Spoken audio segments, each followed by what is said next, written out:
नमस्कार।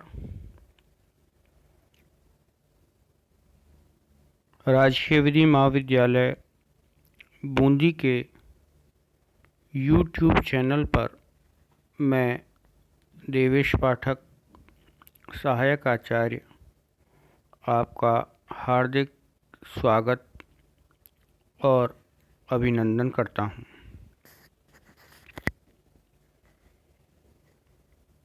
जैसा कि आप जानते हैं, विधि शास्त्र के बारे में हमने पिछले वीडियो में देखा था कि विधि शास्त्र की प्रासंगिकता क्या है और विधि शास्त्र किस प्रकार से अन्य जो विधि के विषय हैं उनसे किस प्रकार से ये भिन्नता लिए हुए है। आज हम विधि शास्त्र की परिभाषा के बारे में जानेंगे। विधि शास्त्र की विभिन्न परिभाषाएं हैं और अलग अलग विधि शास्त्री के द्वारा इसको परिभाषित भी किया गया है। लेकिन इस सबसे पहले हम देखेंगे, हम ये जानने की कोशिश करेंगे कि विधि शास्त्र क्या है और विधि शास्त्र के बारे में विभिन्न विधि शास्त्रियों का क्या दृष्टिकोण है। तो सबसे पहले हम देखें कि विधि शास्त्र की परिभाषा, डेफिनेशन ऑफ जूरिस्प्रूडेंस। विधि शास्त्र के जो अध्ययन है उसका मूल केंद्र बिंदु विधि है। विधि शास्त्र जो अंग्रेजी भाषा है उसका जो शब्द है जूरिस्प्रूडेंस, उसका हिंदी रूपांतरण है जिसको कि हम विधि शास्त्र कहते हैं। जूरिस्प्रूडेंस जो शब्द है उसकी जो उत्पत्ति है वो लैटिन भाषा के शब्द जूरिस्प्रूडेंशिया से मानी गई है। यह दो शब्दों से मिलकर बना है, जूरिस और प्रूडेंशिया। जूरिस और प्रूडेंशिया, इन दोनों को मिलाते हैं तो क्या बोलते हैं? जूरिस प्रूडेंशिया, जो कि लैटिन भाषा का एक शब्द है। और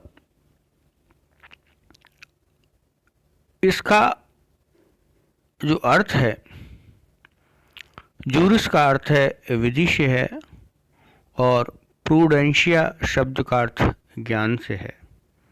तो यदि इस पूरे शब्द का यदि हम मतलब देखें तो हम पाएंगे कि इसका जो अर्थ है वह विधि के ज्ञान से है। विधि शास्त्र का जो प्रयोग है वो विधि के ज्ञान के रूप में किया गया है। जब देश, काल और परिस्थितियों के परिप्रेक्ष्य में जब विधि का वैज्ञानिक अध्ययन अवश्यंभावी बन गया, तब विधि शास्त्र का प्रयोग विधि के विज्ञान के रूप में किया जाने लगा। तो एक तरह से हम देखेंगे कि विधि शास्त्र का शाब्दिक अर्थ क्या है और विधि शास्त्र के संबंध में विभिन्न विधि शास्त्रियों ने अपनी क्या परिभाषा दी है। अब हम सबसे पहले जो हमारे विधि शास्त्री हैं ऑस्टिन, उन ऑस्टिन की परिभाषा को हम समझेंगे। ऑस्टिन की परिभाषा के बारे में हम जानेंगे। तो ऑस्टिन क्या कहते हैं विधि शास्त्र के बारे में? ऑस्टिन के द्वारा ये कहा गया कि विधि शास्त्र विधायात्मक विधि का दर्शन है। विधायात्मक विधि का दर्शन है। ऑस्टिन और उसका जो गुरु थे बेंथम, दोनों ही विधि की विश्लेषणात्मक शाखा के प्रवर्तक हैं। बेंथम ने व्याख्यात्मक विधि शास्त्र के अंतर्गत सार्वभौम रूप से पाए जाने वाले विधिक सिद्धांतों एवं संकल्पनाओं का अध्ययन करना चाहा था। ऑस्टिन द्वारा इस क्रम को आगे बढ़ाते हुए विधि का वैज्ञानिक अध्ययन करना चाहते थे, परंतु विधि शास्त्र की परिभाषा में उन्होंने विज्ञान शब्द का प्रयोग न कर दर्शन शब्द का प्रयोग किया है। उनकी जो परिभाषा है वो वैज्ञानिक दृष्टिकोण तो रखते थे, वैज्ञानिक रूप से पढ़ना चाहते थे, उसको परिभाषित भी करना चाहते थे, लेकिन और उन्होंने किया भी है, लेकिन उन्होंने जो परिभाषा दी है वो क्या दी है? विधि शास्त्र विधायात्मक विधि का दर्शन है।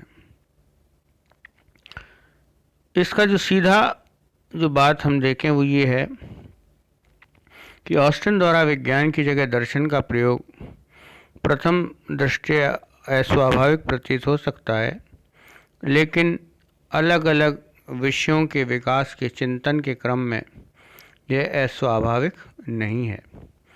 17वीं और 18वीं शताब्दी में विद्वानों की सोच एवं विचार में विज्ञान की जगह दर्शन ज़्यादा जनप्रिय था। यही कारण है कि भौतिकी को देकार्त ने दर्शन के तौर पर लिखा और भौतिकी पर ही न्यूटन की महान कृति का नाम भी the mathematical principle of natural philosophy रखा गया है। 19वीं शताब्दी में जब विकास और ऐतिहासिक तरीके उत्पन्न हुए तो लोग नेचुरल हिस्ट्री की बात करने लगे और अंत में विज्ञान शब्द का प्रयोग लोकप्रिय हुआ और बायोलॉजिकल साइंस आदि की बात होने लगी। पाउंड ने क्रमानुसार 17वीं और 18वीं शताब्दी में दर्शन के प्रयोग, 19वीं शताब्दी में इतिहास के प्रयोग और 20वीं शताब्दी में विज्ञान शब्द के प्रयोग की लोकप्रियता को अंकित किया है, जबकि सामाजिक विषयों को भी सामाजिक विज्ञान के नाम से अभिहित किया गया।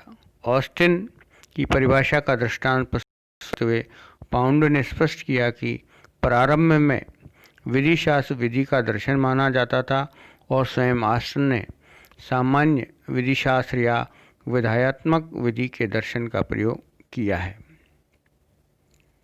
ऑस्टिन ने जो बात कही है वो अस्वाभाविक प्रतीत नहीं होती, क्योंकि अलग अलग विषयों के संदर्भ में भी दर्शन का प्रयोग किया गया, जैसा कि मैंने आपको बतलाया। ऑस्टिन की जो परिभाषा है वो कहती है कि विधि शास्त्र विधायात्मक विधि का दर्शन है। ऑस्टिन द्वारा प्रस्तुत विधि शास्त्र की परिभाषा के दो प्रमुख लक्षण हैं। प्रथम विधायात्मक विधि और द्वितीय सामान्य विधि शास्त्र का दर्शन।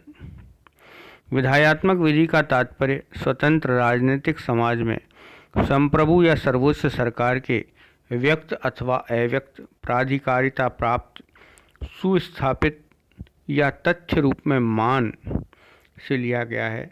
इस प्रकार विधायात्मक विधि की परिभाषा में केवल सशक्त या निश्चित रूप से कही जाने वाली विधि, जो कि राजनीतिक प्रवर द्वारा राजनीतिक अवर के लिए जारी किए गए समादेश हैं, को ही सम्मिलित किया गया है, और दैवीय विधायात्मक नैतिकता, रूढ़ी कन्वेंशनल संवैधानिक विधि, अंतर्राष्ट्रीय विधि, सादृश्य पर आधारित विधि, फैशन और शिष्टाचार और लाक्षणिकता पर आधारित विधि, गुरुत्वाकर्षण आदि को इससे बाहर कर दिया गया है।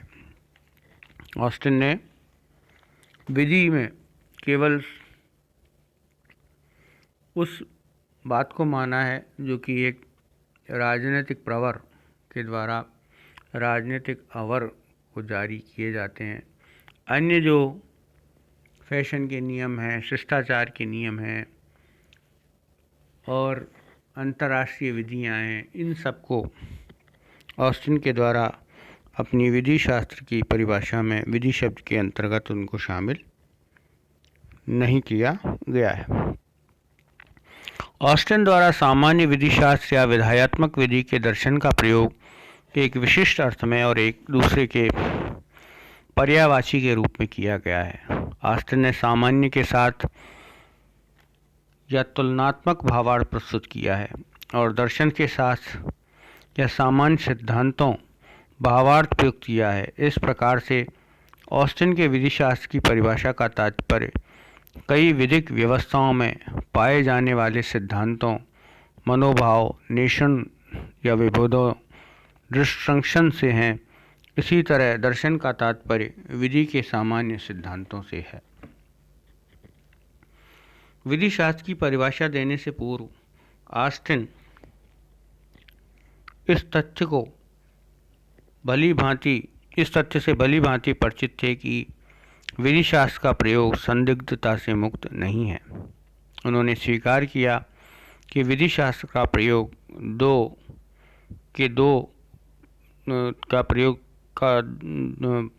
दो प्रमुख अर्थों में हुआ है। प्रथम, विज्ञान के तौर पर विधि के ज्ञान के रूप में किया गया है, जिसमें इसको लागू करने की कला तथा व्यावहारिक आदत या दक्षता सम्मिलित है। द्वितीय प्रयोग विधायन के लिए किया गया है, जो अच्छी विधि बनाने की दिशा में विधि कैसी होनी चाहिए का विज्ञान है और इसमें ऐसा करने की कला सम्मिलित है। ऑस्टिन के अनुसार क्या होना है का ज्ञान क्या है कि ज्ञान को मानकर चलता है। इस प्रकार विधायन विधि शास्त्र का पूर्वाभास रखता है, जबकि विधि शास्त्र को विधायन का पूर्वाभास नहीं होता है। विधि शास्त्र के अंतर्गत निश्चित रूप से विद्यमान विधि का अध्ययन किया जाता है। निश्चित रूप से विद्यमान विधि विशिष्ट विधि शास्त्र की विषय वस्तु हो सकती है अथवा सामान्य विधि शास्त्र की विषय वस्तु भी हो सकती है। इस तरह से जो ऑस्टिन है उसने विधि शास्त्र को दो विधाओं में बांट दिया है, विशिष्ट विधि शास्त्र और सामान्य विधि शास्त्र। तो विशिष्ट विधि शास्त्र क्या है इसको हम अब देखेंगे। पर्टिकुलर जूरिस्प्रूडेंस, यदि विधायक विशिष्ट समुदाय से संबंधित होकर एक प्रणाली या नियमों के समुच्चय को प्रस्तुत करते हैं और अध्ययन इन्हीं तक सीमित रहता है, तो किसी विशेष प्रणाली अथवा उसके किसी भाग से संबंधित होने के कारण इसे विशिष्ट विधि शास्त्र कहा जाता है। दूसरे शब्दों में विशिष्ट विधि शास्त्र किसी निश्चित विधि प्रणाली अथवा उसके किसी अनुभाग का विज्ञान है। दूसरी तरफ सामान्य विधि शास्त्र है। सामान्य विधि शास्त्र के बारे में ऑस्टिन कहते हैं कि प्रत्येक विधिक प्रणाली की अपनी अपनी अलग अलग विशेषताएं होती हैं, फिर भी बहुत कुछ ऐसे सिद्धांत, मनोभाव या विभेद होते हैं जो विभिन्न विधिक प्रणालियों में समान रूप से पाए जाते हैं। ऐसी समानताएं इन प्रणालियों में आपस में संबंध करती हैं। इनमें से बहुत से सामान्य सिद्धांत प्राय सभी विधिक प्रणालियों में समान रूप से पाए जाते हैं। सामान्य विधि शास्त्र से ऑस्टिन का आशय ऐसे विज्ञान से है जिसका संबंध सिद्धांतों, मनोभावों और विभेदों की व्याख्या से है, जो विधिक प्रणालियों में सामान्य है। इस प्रकार से आपने देखा कि जो ऑस्टिन है, ऑस्टिन की विधि शास्त्र की परिभाषा ये कहती है कि विधि शास्त्र विधायात्मक विधि का दर्शन है, और फिर उन्होंने इस विधि शास्त्र को भी दो भागों में बांट दिया, एक तो विशिष्ट विधि शास्त्र और सामान्य विधि शास्त्र। इस प्रकार से हम ऑस्टिन की परिभाषा से जानते हैं, ये देखते हैं कि ऑस्टिन ने केवल उसी को विधि शास्त्रीय विषय वस्तु में माना है जो कि राजनीतिक प्रवर द्वारा राजनीतिक अवर के लिए जारी किए गए समादेश होते हैं, उन्हीं को विधि की परिभाषा में उसके द्वारा शामिल किया गया है। इसको और आगे हम नेक्स्ट वीडियो में देखेंगे और अन्य विधि शास्त्रियों की परिभाषा के बारे में भी हम जानेंगे। धन्यवाद।